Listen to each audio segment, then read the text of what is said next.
Greetings, my name is Jet, and welcome to my channel, JITV, Jet in the Valley. So this was a take 2 on you will have no peace if you care about what humans think about you, right? You care about other people, okay, what they think about you.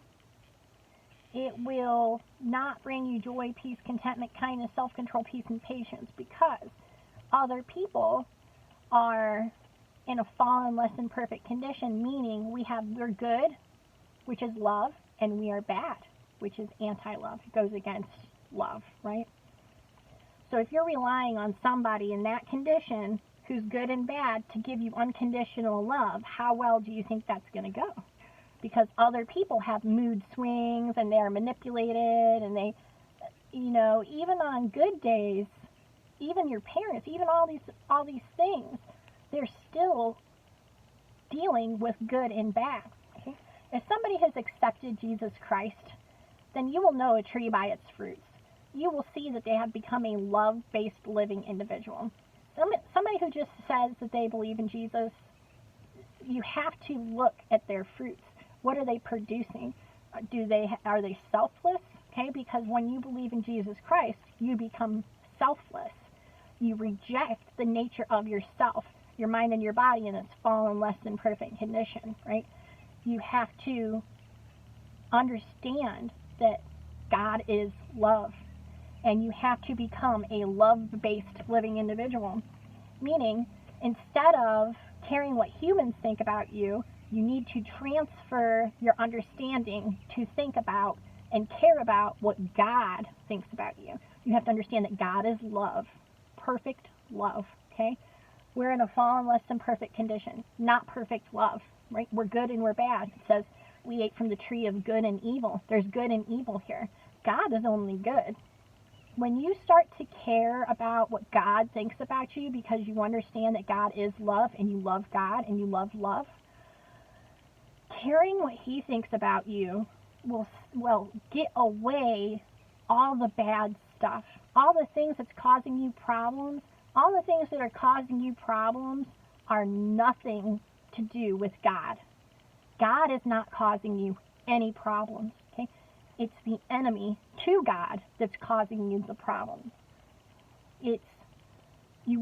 God will never, ever cause you any problems, because God is perfect love, and that's what we really want. Humans really want love because it's where we've come from. It's where we're going to be going in the future.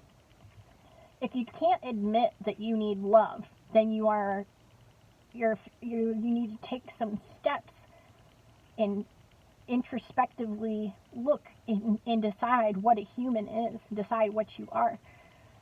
If you start to care what God thinks, okay, and you start to learn God, you look at what Jesus said in Matthew, Mark, Luke, and John, and explains all these different things, and you know that Jesus Christ was only good. He was a love-based living individual, right?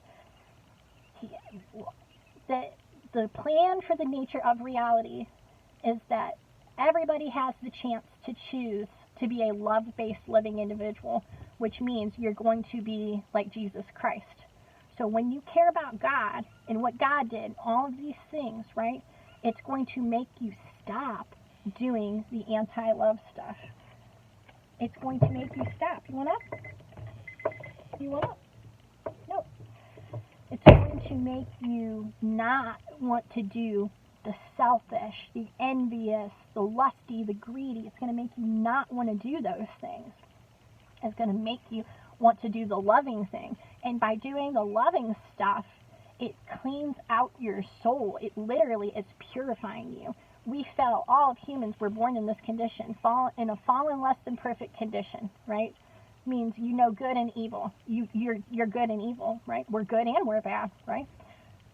It's not hard to understand. People want to do gymnastics to say we're not good and bad. We are totally capable of good and bad. And what the nature of reality is, God wants you to choose to be only good, right? And when you choose to be only good and to love God, love, it will start to purify you and clean you out, and you're going to become like Jesus Christ. Okay, He was the first of many brethren. And that means the first of many, right? There were no other love-based living individuals at the time. We tried our best. We didn't have the capability. God had to come here and bring us the life, which is the ability, which in turn is a connection to God. We were fallen. We were disconnected from God. God had to come here and bring us the ability to be reconnected with him. So he wants us to choose, hey, we want to live in heaven, or we want to live in the New Jerusalem where all the bad stuff is gone and only the good stuff is here.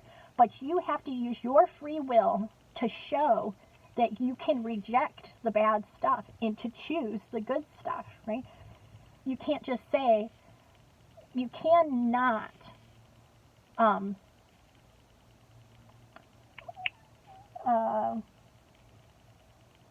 you can't get out of your own personal responsibility. It is your personal responsibility to knowingly, and your free will, we have to use our free will right now in this world to choose love. You have to choose the Most High God. You have to choose love, which means you have to reject fear, envy, lust, greed, selfishness. You have to reject all of those things, and that's now. You have to do that in this earth and in this life. And by doing that, you are a living example and testimony of God is love and what is coming and what is to come. So if you choose to care about God, what God thinks about you, it's going to fix you in ways that you didn't even know you were broken. Many things you didn't even know. You didn't know you were broken. You just thought, this is normal, I'm a human, this is all stuff that's been going on. But it's normal, but it doesn't mean that it's right? We do all kinds of stuff that's normal. You can normalize anything, and they know that by the movies, the media, TV, all of these things, schools, all of that stuff. They can literally normalize anything. If you look at how our society functions now versus 70 years ago, it's literally not hard to understand about behavior modification. It's not hard to understand. And that has been happening with play. Before movies, it was plays. And before, it's been happening since humans have been in a fallen, less than perfect condition, right? So we're just starting to get at the tail end of that, okay? It's just like when you fill your sink with water and you pull the plug and it starts swirling, and it's swirling down the drain, but when it gets right to the end, it's going really, really fast. That's what the nature of reality is, okay? It's starting to go really, really, really fast. They're starting to become really, really, really, really dark, and many people are not even aware of it. And if people do not step up and start sharing this information about you have to choose love over the anti-love, it's very, very important, because the world is getting very, very dark. Speeding up, it's getting worse and worse and worse. So I'm not a big person talking about dates and times and all of those things. But if you study science at all with the nature of this reality, and you understand the second law of thermodynamics, and you can understand all these different things, you understand that there is an end, right? So there's no other book, there's no other anything that I've ever found, and I have looked my whole life, and I will continue. If anyone sends me, I will continue to openly look and consider any other types of religions or theologies or philosophies. But the only one that has a comprehensive understanding of the past, the present, and the future, and the nature of humans, and that God is love, can understand that God is love, and humans are in a fallen, less than perfect condition. It's the only comprehensive understanding for the why things are the way they are. It's the only comprehensive understanding to explain why things are going to go the way they're going to go. It's the only hope that anybody can have. There is no hope if you don't have the hope of Jesus Christ. And they make movies like Star Wars and different things to try and make fun of things to do with God and the Most High God and Jesus Christ, all these things. Nothing freaking new. They're just doing it over and over and over again, trying to devalue Jesus Christ. So with that, call it good. Much love and thank you. I love you.